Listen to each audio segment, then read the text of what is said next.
आज बिहानै एउटा न्युज सुन्नमा मिल्यो। त्यो न्युजमा के थियो भने युएसले भेनेजुलामा एट्याक गरेको छन् रे। धेरै भिडियोहरू पनि सार्वजनिक भयो, न्युजमा पनि आएको छन्। सो युएसले भेनेजुलामाथि किन एट्याक गर्छ जबकि भेनेजुला पनि अमेरिकामै पर्छ। धेरै जसोले यस्तो सोच्छन् क्या। तर एक्चुअलमा के छन् भने अमेरिका पनि दुई भागमा छुट्टेछन्, नर्थ अमेरिका र south America. So north America अलग कन्टिनेन्ट हो र साउथ अमेरिका अलग कन्टिनेन्ट हो। अमेरिका भनेपछि युएस, जुन हामीले नर्मली युएसलाई अमेरिका भनेर हुन्छन्, युएस भनेको त्यो नर्थ अमेरिकामा पर्छन् भने भेनेजुला भनेको साउथ अमेरिकामा पर्छन्। र भेनेजुलामा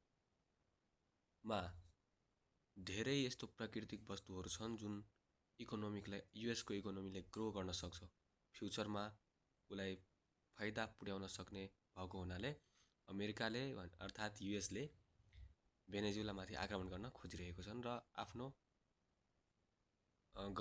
बनाउन खोजिरहेको छन्।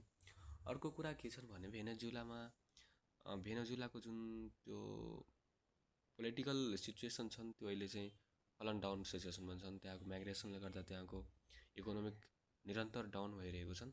र अर्को कुरा भेनेजुला अमेरिका भन्दा पनि चाइना रसियासँग सम्बन्धहरू गाँसिएको देखिन्छन्। त्यसले गर्दाखेरि आउने भावी पुस्तामा अमेरिकालाई युएसलाई गाह्रो हुन सक्छ। त्यही भएर पनि उसले भेनेजुलालाई आफ्नो बनाउन खोजिरहेको छन्।